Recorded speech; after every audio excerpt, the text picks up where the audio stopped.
Hello, very good morning. मेरा नाम राखी है और आज हम स्टार्ट करने जा रहे हैं part number 20th of the chapter परमाणु की संरचना, स्ट्रक्चर ऑफ एटम। हमने अभी तक पढ़ा है बोर मॉडल। बोर मॉडल के क्या क्या पोस्टुलेट्स थे, क्या क्या सिग्निफिकेंस थे, उसके न्यूमेरिकल क्वेश्चंस देखे हमने, और बोर मॉडल ने काफ़ी हद तक एटम के स्ट्रक्चर को समझाने में सहायता की। बोर मॉडल ने रदरफोर्ड के जो ड्रॉबैक्स रह गए थे उन्हें कंप्लीट किया, उन्हें पूरे अच्छे से समझाया कि किस तरीके से एटम स्टेबल होता है, उसके एटम की स्टेबिलिटी, यानी जो चीज़ रदरफोर्ड नहीं समझा पाए थे कि न्यूक्लियस पॉजिटिव के चारों ओर चक्कर लगाने वाला इलेक्ट्रॉन क्यों न्यूक्लियस के अंदर नहीं चला जाता और क्यों जो एटम है कोलैप्स नहीं हो जाता।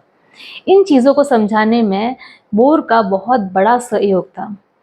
साथ ही साथ उन्होंने बताया हाइड्रोजन में जो इलेक्ट्रॉन पाया जाता है, जब वो इलेक्ट्रॉन एनर्जी का एमिशन करता है तो जो एमिशन स्पेक्ट्रम बनते हैं उसमें जो कंटिन्यूस ना बन के वो ब्रेक्स में बनते हैं। लाइमन, बामर, पास्चन, ब्रैकेट, फुंड सीरीज को समझाया।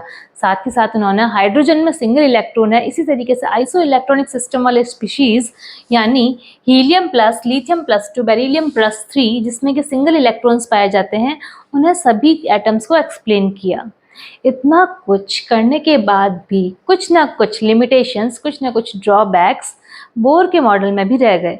तो आज हम लिमिटेशंस पढ़ेंगे, लिमिटेशंस ऑफ बोर मॉडल। आज हम स्टार्ट करने जा रहे हैं लिमिटेशंस, क्या क्या सीमाएं रह गई थी बोर मॉडल की, जो चीज़ें उन्होंने एक्सप्लेन नहीं कर पा रहे थे। स्टार्ट करते हैं। फर्स्ट लिमिटेशन थी उसमें कि this model fails to explain finer details doublets that two closely spaced line. Doublets, देखिए बच्चों, डबलेट्स की बात की जा रही है। डबलेट्स हमें पता है कि स्पेक्ट्रम जब बनता है तो ये सीरीज हमें प्राप्त होती है, लाइमन, बामन, पास्चन, ब्रैकेट, फुंड। ये सीरीज जो है, जैसे कि लाइमन सीरीज है जो कि अल्ट्रावायलेट रेंज में आ रही है, हम जब इन्हें देखते हैं तो ये सिंगल लाइंस दिख रही है, जबकि इसे जब सोफिस्टिकेटेड स्पेक्ट्रोस्कोपिक टेक्निक से देखा गया, जो कि बहुत ही आधुनिक तकनीकी है, जब उससे उसे देखा गया तो उसमें पाया गया कि इसमें और डबलेट्स है। ये डबलेट्स कैसे, ये सिंगल लाइन जो हमें दिख रही है वो सिंगल ना होके दो क्लोजली स्पेस्ड लाइन है ना, डबलेट्स कहा जाता है। टू क्लोजली स्पेस्ड लाइन, ये है डबलेट्स। तो ये डबलेट्स का क्या रीज़न है, ये क्यों जो सिंगल लाइन है ये क्यों स्प्लिटिंग कर रही है, स्प्लिट होके दो में कन्वर्ट हो रही है, ये डबलेट्स है। तो इस चीज़ को बोर मॉडल एक्सप्लेन नहीं कर पाए थे। एक बार फिर से देखिए, this model fails to explain finer details doublets that two closely spaced line of hydrogen atom spectrum observed by using sophisticated spectroscopic technique, जो कि मॉडर्न टेक्निक है, लेटेस्ट टेक्निक है। इस टेक्निक द्वारा अच्छे से स्पेक्ट्रम की जब लाइंस देखी गई तो वो पर्टिकुलर सिंगल लाइंस जो है, ईच एंड एवरी लाइंस जो है डबलेट स्प्लिटिंग शो कर रही है। तो इस चीज़ को बोर का मॉडल नहीं समझा पाया। सेकेंड ड्रॉबैक था इसका, it couldn't explain spectral lines of di electronic atom like helium, क्योंकि ये जो मॉडल है, बोर का जो मॉडल है, ये केवल और केवल हाइड्रोजन एटम को ही समझा पा रहा था, जिसमें कि वन इलेक्ट्रॉन सिस्टम है, या तो हाइड्रोजन या फिर iso electronic species just like helium plus, lithium plus two, beryllium plus 3।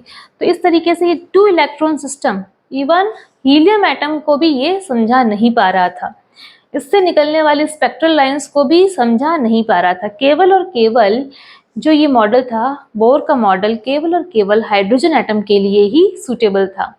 ये इसका ड्रॉबैक था, सबसे बड़ा ड्रॉबैक। इसके बाद बात करते हैं, थर्ड ड्रॉबैक है इसका, it couldn't explain splitting of lines in magnetic field. Lines, कौन सी लाइन, जो स्पेक्ट्रल लाइन है वो स्प्लिट कर रही है, किस फील्ड में, मैग्नेटिक फील्ड में। जब इलेक्ट्रॉन मूव करते हैं एटम में, जब इलेक्ट्रॉन ऑर्बिट, एक ऑर्बिट से दूसरे ऑर्बिट में जंप करते हैं, तो जो एनर्जी, जो रेडिएशंस एमिशन होती है, उस एमिशन से बनने वाले स्पेक्ट्रम की जो लाइंस है, उस स्पेक्ट्रम लाइंस को अगर देखा जाए कि उसमें अगर इफेक्ट डाला जाए, मैग्नेटिक फील्ड में अगर रखा जाए उन्हें, तो वो स्प्लिटिंग शो करती है। जैसे कि यहाँ पे नो मैग्नेटिक फील्ड है तो ये सिंगल लाइन शो कर रही है, जबकि मैग्नेटिक फील्ड आते ही ये स्प्लिट करके मोर देन वन में कन्वर्ट हो रही है, 1 2 3 लाइन शो हो रही है उसमें। तो यहाँ भी स्प्लिटिंग होने लगी, किस कारण से, मैग्नेटिक फील्ड के कारण से। जब स्पेक्ट्रम की लाइंस में स्प्लिटिंग शो होती है तो उसे कहा जाता है जीमन इफेक्ट, ZEEMAN, जीमन इफेक्ट। ये कब होता है, जब मैग्नेटिक फील्ड लगता है और स्पेक्ट्रम की जो लाइंस है, स्पेक्ट्रल लाइंस की स्प्लिटिंग होती है तो उसे कहा जाता है ज़ीमन इफेक्ट। तो ये भी बोर मॉडल अच्छे से एक्सप्लेन नहीं कर पा रहा था कि इसका क्या रीज़न है, क्यों हो रहा है ऐसे। It couldn't explain the splitting of spectral lines in electric field. Electric field जब लगता है, जैसे कि मैग्नेटिक फील्ड लगा, उसी तरीके से इलेक्ट्रिक फील्ड लगने पर भी स्पेक्ट्रल लाइंस में स्प्लिटिंग शो होती है और इसे बोला जाता है स्टार्क इफेक्ट। मैग्नेटिक फील्ड लगने पर स्प्लिटिंग जो है वो जीमन इफेक्ट कहलाती है, जबकि इलेक्ट्रिक फील्ड लगने पे जो स्पेक्ट्रल लाइंस की जो स्प्लिटिंग है वो स्टार्क इफेक्ट कहलाती है। इस तरीके से अच्छा, इस चीज़ को भी वो एक्सप्लेन नहीं कर पाए, ज़ीमन इफेक्ट और स्टार्क इफेक्ट दोनों को ही, क्योंकि जो स्पेक्ट्रल लाइंस है उसकी स्प्लिटिंग हो रही है। एक तो हो रही है मैग्नेटिक फील्ड लगने पे स्प्लिटिंग, एक हो रही है इलेक्ट्रिक फील्ड लगने पे स्प्लिटिंग। दोनों ही तरह की जो स्प्लिटिंग है उसको बोर मॉडल एक्सप्लेन नहीं कर पाया, ये इसका ड्रॉबैक है। फिफ्थ ड्रॉबैक है इसका कि it couldn't explain the ability of atom to form molecules by chemical bond. देखिए, नील्स बोर ने हाइड्रोजन एटम को अच्छे से एक्सप्लेन किया, उसके एमिशन स्पेक्ट्रम को, कैसे एमिशन स्पेक्ट्रम बन रहा है उसको अच्छे से, उसके स्पेक्ट्रल लाइंस को भी अच्छे से एक्सप्लेन किया कि लाइमन, बामर, पास्चन, ब्रैकेट, फुंड सीरीज, इन सारी सीरीज को अच्छे से एक्सप्लेन किया। और हाइड्रोजन एटम में कैसे एमिशन, कैसे एब्जॉर्प्शन हो रहा है कि इलेक्ट्रॉन के हायर टू लोअर एनर्जी में जंप करने से जो एमिशन स्पेक्ट्रम हो रहा है और लोअर टू हायर एनर्जी में जंप करने से एब्जॉर्प्शन स्पेक्ट्रम बन रहा है। तो सभी चीज़ों को बोर ने अच्छे से एक्सप्लेन किया, लेकिन बोर ये एक्सप्लेन नहीं कर पाए कि ये जो हाइड्रोजन एटम है आगे जाकर केमिकल रिएक्शन में क्यों पार्टिसिपेट कर रहा है, क्या नीड है इस एटम को, क्या प्रॉब्लम है इस एटम को कि ये बिना रिएक्शन के नहीं, सिंगल एटम के रूप में नहीं रह सकता है। तो ये इसका ड्रॉबैक रह गया था। Why do atom react, atoms react क्यों करते हैं। वाई डू बॉन्ड फॉर्म, ये बॉन्ड्स क्यों बन रहे हैं। Why do atoms form molecules, ये सिंगल एटम्स के रूप में एटम्स विद्यमान ना होकर जुड़कर मॉलिक्यूल्स का निर्माण क्यों कर रहे हैं।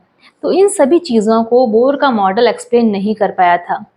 बोर ने बहुत ही बड़ा योगदान दिया था किसी भी एटम के स्ट्रक्चर को समझने के लिए, बहुत बड़ा स्टेप दिया था, और साथ ही साथ में क्वांटम मैकेनिक्स की तरफ ले जाने के लिए एक और स्टेप दिया था। क्वांटम मैकेनिक्स यानी क्वांटम यांत्रिकी मॉडल, क्वांटम मैकेनिकल मॉडल, जिससे कि हम पार्ट नंबर 21 में करेंगे। तो उसमें हम देखेंगे कि क्वांटम मैकेनिक्स जो कि मॉडर्न कंसेप्ट है, जो कि वर्तमान में एट प्रेजेंट हम उसी को मान के चलते हैं, क्वांटम मैकेनिक्स। तो नेक्स्ट पार्ट में हम स्टार्ट करेंगे quantum mechanical model, part number 21 में। बहुत ही इंपॉर्टेंट टॉपिक है बच्चों, तो प्लीज़ पार्ट नंबर 21 में मिलते हैं। आपको ये वीडियो अगर हेल्पफुल लगा हो तो प्लीज़ इसे लाइक करें, शेयर करें, सब्सक्राइब करें मेरे चैनल को। Thank you for watching. Thank you.